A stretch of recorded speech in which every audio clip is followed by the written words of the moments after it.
Olá, meus amores, sejam bem-vindos para mais um vídeo do projeto Primeira Fase OAB, dando, sequência aí ao conteúdo de Direito Civil, parte geral do Direito Civil. Nos vídeos anteriores nós falamos de personalidade, capacidade, e no vídeo de hoje nós vamos falar sobre o fim da personalidade, né? Ou seja, quando termina a existência da pessoa natural. De acordo com o artigo 6º do Código Civil, nós temos lá assim, ó, artigo 6º, a existência da pessoa natural termina com a morte, ou seja, a morte é um marco, né, o marco do fim da personalidade, tá? O fim dos direitos da personalidade da pessoa natural. Então, com a morte, a pessoa natural deixa de existir, deixa de existir a sua personalidade e os seus direitos da personalidade, tá? A morte é um fato natural que produz efeitos jurídicos, produz efeitos na órbita jurídica. Por exemplo, a sucessão se inicia com a morte.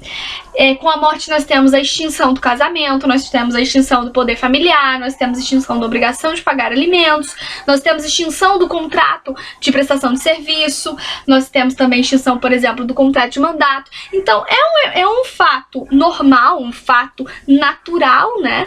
Mas que produz efeitos na órbita jurídica, tá bem? Efeitos jurídicos. Espécies de morte. Nós temos aí 4 espécies de morte. Temos a morte civil, a morte simultânea, também chamada de comoriência, a morte real e a morte presumida. Vamos falar primeiro da morte civil. A morte civil, gente, é quando você tem a extinção da personalidade em vida, ou seja, a pessoa tá viva, porém, para efeitos jurídicos, né, ela é considerada como morta. Já adianto para vocês que o nosso ordenamento jurídico no Brasil, a morte civil não é admitida, tá bem? A morte civil, gente, era uma forma de penalizar as pessoas que atentavam contra a ordem jurídica, as pessoas que eram condenadas por prisões perpétuas, elas eram punidas também com essa morte civil, ou seja, elas estavam vivas, porém eram consideradas pela sociedade como mortas, pois não tinha proteção dos seus direitos, enfim, não tinha personalidade, tá? Eram consideradas como mortas para efeitos jurídicos. Pro mundo, né? Só que, olha só, como eu disse pra vocês, no Brasil não é admitida a morte civil. Porém, a doutrina defende que nós temos no nosso ordenamento jurídico um resquício dessa morte, do que seria essa morte civil. Qual é esse resquício? Esse resquício, de acordo com a doutrina, tá lá na declaração da indignidade do herdeiro. Como assim? Aquele herdeiro que é considerado como indigno. Ou seja, por exemplo, um filho que matou o pai, né? Ele atentou contra a vida, contra a dignidade física, né, contra a vida do seu pai, do seu genitor. Então ele vai ser considerado como um herdeiro indigno. E aí, qual vai ser o efeito jurídico disso? Ele vai ser considerado como se fosse morto na abertura da sucessão. Então, por exemplo, se João matou o pai dele, né, vamos supor, João tem 2 filhos e João matou o próprio pai. E aí, na abertura da sucessão ali, o que acontece? O João, por ter atentado contra a vida de seu próprio pai, ele vai ser considerado como morto. Então, quem vai receber a herança ali do pai de João não vai ser o João, vai ser os filhos do João, entendeu? Porque o João vai ser considerado como se fosse morto no momento da abertura da sucessão, porque ele é considerado, né, indigno de receber aquela herança, uma vez que ele atentou, né, contra a vida do próprio pai. Ele mesmo provocou a morte do pai. Então, a doutrina defende isso aí, que nessa declaração de indignidade do herdeiro, nós temos um resquício dessa morte civil. Para quem quiser ver, tá lá no artigo 1816 do Código Civil, falando sobre essa questão aí da indignidade de herdeiro, tá bem? Mas realmente é algo assim muito interessante, realmente parece um resquício mesmo, né, da morte civil, porque a pessoa ali que atentou contra a vida do pai, por exemplo, igual no exemplo que eu dei de João, ele vai ser mesmo considerado como se fosse morto sem ser morto. Então, assim, claro que ele não perde a personalidade dele, porém no direito à sucessão, né, ele não vai ter, ele vai ser considerado como morto. Então é um resquício dessa morte civil, mas lembrando que a morte civil não é admitida no nosso ordenamento jurídico, tá? Segunda espécie de morte, gente, é a morte real. A morte real é fácil, a gente tem um cadáver, né? Então você tem um cadáver e aí, a partir daquele cadáver, os médicos vão poder atestar a morte e as possíveis causas daquela morte. Lembrando que no Brasil, o marco, né, legal para se falar em morte é a morte encefálica, ou seja, a paralisação, né, da atividade encefálica, tá? E essa morte encefálica constatada, como eu disse, para o médico, ele vai fazer o atestado. No atestado, o médico vai constar ali as possíveis causas daquela morte, e aquele atestado vai ser, né, anexado, digamos assim, na certidão de óbito. Na certidão de óbito vai constar o atestado onde o médico fala as possíveis causas, as prováveis causas daquela morte, tá bem? E lembrando que é a certidão de óbito que vai autorizar o sepultamento, tá bem? E como eu disse aqui na questão, que no Brasil o marco, né, legal para se falar em morte é a morte encefálica, isso vem de uma interpretação do artigo 3º da Lei 9.434 de 1997. Essa lei vai falar da questão da... como fala?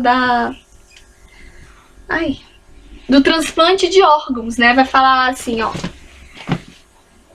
O transplante de órgãos só poderá ser autorizado após constatada por 2 médicos não integrantes da equipe que irá realizar o transplante de morte encefálica.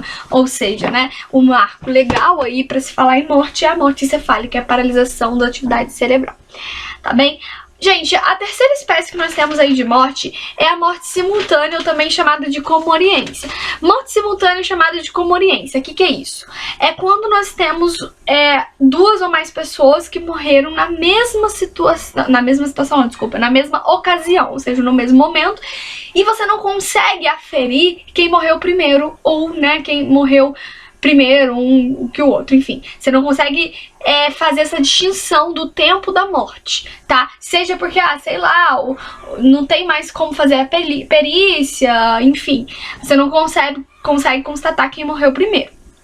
Lembrando que essa questão da morte simultânea ou comoriência, como eu disse, é quando você tem a morte de 2 ou mais pessoas numa mesma ocasião, mas isso não quer dizer que seja no mesmo local. Pode até, tipo, ter um morrido no Brasil e outro nos Estados Unidos, porém, no mesmo momento ali que você não consegue saber quem morreu primeiro ou não, tá?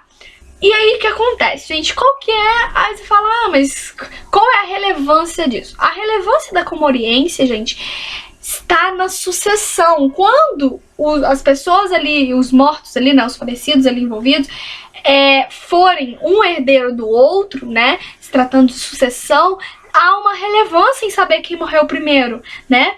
Porque igual, por exemplo, se for marido e mulher, que não tem, né, o marido e mulher ali não tem filhos, um casal que não tem filhos, morreram no mesmo momento, não dá pra saber quem que morreu primeiro, quem morreu antes, enfim.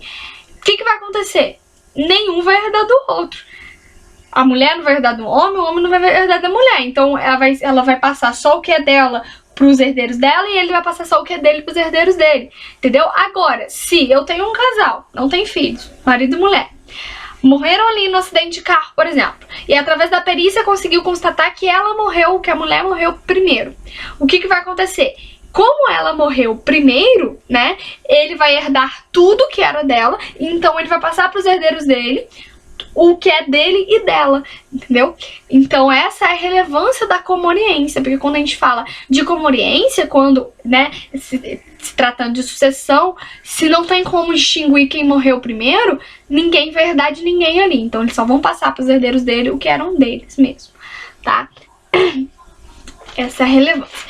Bom, a quarta espécie e última de morte, eu deixei pro final porque é mais complicadinha, que é a morte presumida. Se a gente for olhar a segunda parte do artigo 6º do Código Civil, ele fala assim pra gente: presume-se esta quanto aos ausentes, nos casos em que a lei autoriza a abertura da sucessão definitiva. Então, olha só, nós temos a presunção de morte. Olha só. A presunção da morte, a morte presumida, ela pode se dar de 2 formas. Ela pode se dar com declaração de ausência ou sem declaração de ausência. Sem declaração de ausência é menos burocrático. E pode se dar em sem declaração de ausência só pode se dar em 2 hipóteses. Que tá lá no artigo 7º do Código Civil, tá lá assim. Artigo 7º, pode ser declarada a morte presumida sem decretação de ausência, inciso 1. Se for extremamente provável a morte de quem estava em perigo de vida. Então, se a pessoa estava em perigo de vida, né, é provável que ela tenha morrido, vai ser declarada aí a morte presumida dela sem decretação de ausência, tá? Por exemplo, lá no caso de Brumadinho, por exemplo, né? Pessoa que mora numa casa em que foi atingida pela barragem, não foi encontrada, né? Esgotou a busca, ela não foi encontrada, vai ser considerada como, né, como morto aí de forma presumida, porque estava em perigo de vida. O inciso 2 do artigo 7º fala pra gente o seguinte: se alguém desaparecido em campanha ou feito prisioneiro não for encontrado até 2 anos após o término da guerra. Então a pessoa foi feita prisioneiro na guerra, participou da guerra, passou já 2 anos da guerra e a pessoa não apareceu, não tem mais notícia daquela pessoa. Então, como ela tava ali, né, numa situação que dá pra presumir que ela morreu, já faz 2 anos e não apareceu, não deu notícia nem nada, ela vai ter a morte dela presumida, declarada, tá? E aí o parágrafo único do artigo 7º fala pra gente que nesses casos aí de morte presumida sem decretação de ausência, só vai ser decretada a morte presumida daquelas pessoas após esgotadas, como eu disse, foi esgotada as buscas e averiguações. Então, por exemplo, no caso de Brumadinho, depois que os bombeiros, né, desistirem, falar não tem mais jeito mesmo, não tem como encontrar mesmo, esgotou as buscas, acabou, fizemos tudo que a gente podia, aí sim aquelas pessoas que estavam ali, né, naquele perigo de vida, enfim, não tem notícia delas, vai ser decretada como, vai ter sua morte presumida decretada, tá bem? Então, tem que ser esgotada todas as buscas e averiguações. Beleza, já a morte presumida com decretação de ausência é um pouquinho mais burocrática, um pouquinho mais complicada. Por quê? Porque a pessoa simplesmente sumiu, não temos mais notícias dela. Então ela não tava em perigo de vida, enfim, ela só sumiu. Então a gente demanda, né, um tempo maior para ver se a pessoa vai aparecer ou não. Então um pouquinho mais burocrático. O que acontece? Na morte presumida com decretação de ausência, nós temos aí 3 fases. A primeira fase, que é a curadoria dos bens. Deixa eu só...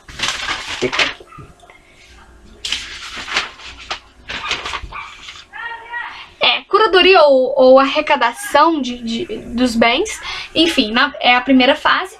Aonde nós temos o quê? Onde nós temos a nomeação de um curador, caso o ausente tenha desaparecido, não tenha deixado um representante, tá? Então, olha só, a João simplesmente sumiu, ninguém tem notícias dele, deixou tudo em casa ali como tava e sumiu, e ele não deixou representante, não deixou ninguém para administrar seus bens, ele simplesmente, né, sumiu. Então, o que vai ser feito? Os interessados ou o próprio Ministério Público pode requerer ao juiz, né, que seja declarada aí a ausência dessa pessoa. E com a declaração de ausência, o juiz vai nomear um curador. Gente, quem pode ser esse curador? Então, tem uma ordem para ser curador. Primeiro, dá preferência ao cônjuge, desde que eles não estejam separados de fato ou judicialmente há mais de 2 anos, eu acho. Deixa eu ver aqui.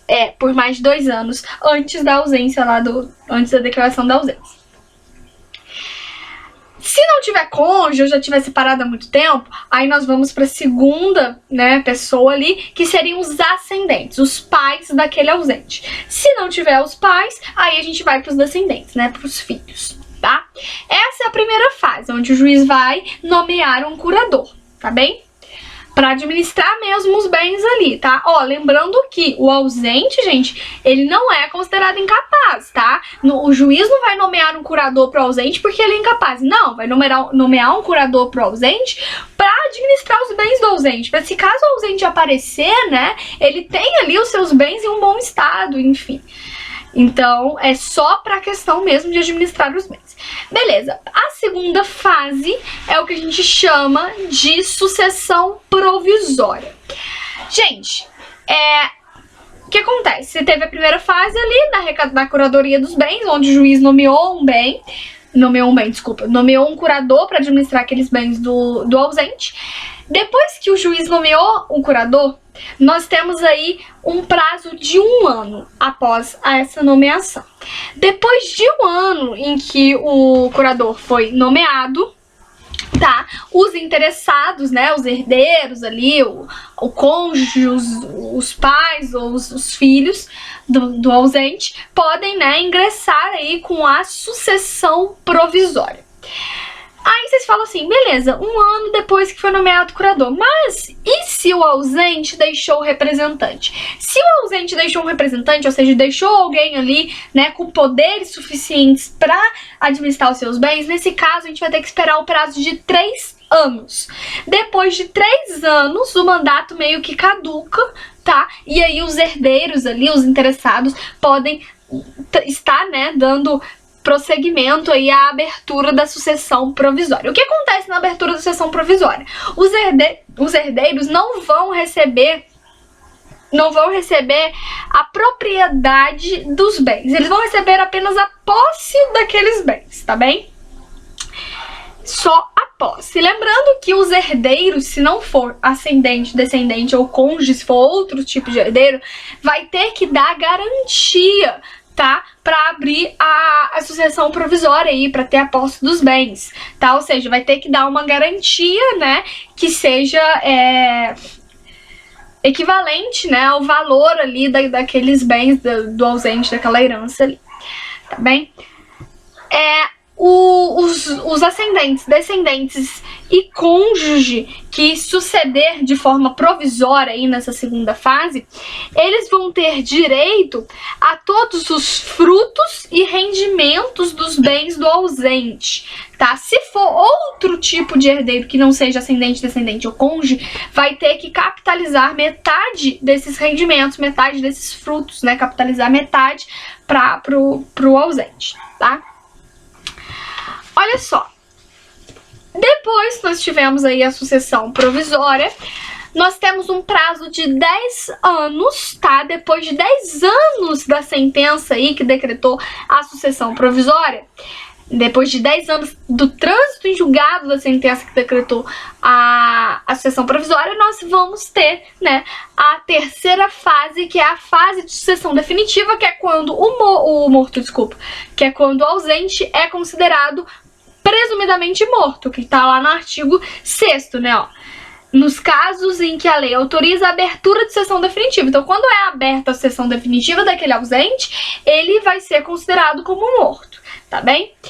E olha só, na terceira fase, que é a sucessão definitiva, diferente lá da sucessão provisória que eu disse pra vocês que nós tínhamos a transmissão da posse aos herdeiros, aqui na sucessão definitiva nós temos a transmissão da propriedade aos herdeiros, né? Quando a gente tem mesmo ali a sucessão de verdade, né? É transmitido realmente ali os bens aos herdeiros. Então, eu disse pra vocês que tem um prazo de 10 anos entre o trânsito julgado da sucessão provisória, né, para se ter a abertura da sucessão definitiva. Porém, tem uma outra regra. Se o ausente tiver com 80 anos, constar com 80 anos, e fizer já 5 anos que ele desapareceu, né? Então ele consta com 80 anos, já faz 5 anos que ele desapareceu, aí eu posso ir direto para a sucessão definitiva, porque, né, considerando a expectativa de vida no Brasil, é claro que ele vai ter, né, é meio que óbvio que ele já está morto, que não vai ter mesmo mais volta. Então, no caso do ausente constar com 80 anos e já fizer aí 5 anos do seu desaparecimento, da sua ausência, já vai direto para a terceira fase, que é a sucessão definitiva, aonde você tem a transferência, como eu disse, dos bens aí do ausente aos herdeiros. E aí, nessa terceira fase, sucessão definitiva, como eu disse, nós temos também a declaração da morte presumida daquele ausente. Ele vai ser considerado como morto. Agora, o que acontece que se o ausente, depois aí de decretado sucessão definitiva, ele retornar? Se ele retornar, gente, ele vai simplesmente pegar os bens como estavam, tá? Ele vai pegar os bens como ele encontrou ali. Se os herdeiros tiverem, né, vendido aqueles bens, ele vai pegar o dinheiro que os herdeiros, vai ter direito ao dinheiro que os herdeiros conseguiram com a venda daqueles bens, enfim, vai pegar os bens como estavam. E agora uma observação importante, que, por exemplo, vamos supor que o ausente deixou um imóvel, deixou uma casa lá. Aí eu era herdeira, né, fiquei com a casa. Filha do ausente, fiquei com a casa. E aí fiz benfeitorias naquela casa, né? Coloquei, sei lá, reformei a casa mesmo. E aí o ausente retorna, depois da sessão definitiva ele retorna. O que vai acontecer? Ele vai pegar aquela casa de volta do jeito que eu deixei, com todas as benfeitorias? Sim, só que tem um porém. Se ficar provado que a ausência dele foi voluntária e injustificada, ele simplesmente saiu e, sei lá, né, deu uma de louco, o que vai acontecer? Ele vai ter que me ressarcir, me indenizar quanto a essas benfeitorias. Agora, se ficar provado que foi involuntária, por exemplo, um sequestro, enfim, ele não teve culpa daquilo, realmente tem uma justificativa por ele ter sumido, não foi por vontade dele, aí sim ele não vai ter que me indenizar e vai pegar a casa daquele jeito mesmo, com todas as benfeitorias e tudo mais, porque ele não tinha culpa, né? Então é isso, gente. Nós terminamos aí, né, esgotamos aí o conteúdo de morte do fim da personalidade. E eu deixo uma sugestão pra vocês, pra falar de morte presumida, eu aconselho que vocês leiam os artigos 22 até o 29 do Código Civil, e tem também o artigo 744 e 745 do CPC, que vai falar dessa questão da habilitação dos herdeiros na sucessão provisória e tudo mais, porque, assim, não dá tempo da gente falar de muita coisa, o vídeo já ficou grande. Então, assim, e o objetivo desse projeto, como eu já disse nos vídeos anteriores, não é a gente esgotar o conteúdo, a gente aprofundar demais, mas sim, né, é pegar ali o beabá mesmo, que a gente precisa realmente saber, até porque são muitos conteúdos, né, que essa prova exige. Então é isso, gente. Espero que tenham gostado, espero que tenha sido útil. Qualquer coisa, os comentários estão aí pra isso, pra acrescentar informações, pra gente quiser aprofundar alguma coisa, alguma dúvida, alguma coisa, estamos aí pra isso, pra aprender juntos, né?